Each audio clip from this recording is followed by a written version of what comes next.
बारिश के मौसम में सर्दी खांसी बुखार होता है।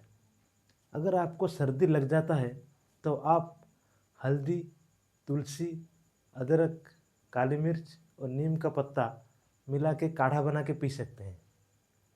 अगर आपको बुखार हो जाता है तो आप एक दिन के लिए कच्चा खाना खा सकते हैं, नारियल पानी पी सकते हैं। अगर आप आधा घंटा के लिए 42 डिग्री पानी में पैर डुबो के बैठते हैं तो आपका बुखार एकदम से ठीक होता है। एक ही बार में ठीक होता है।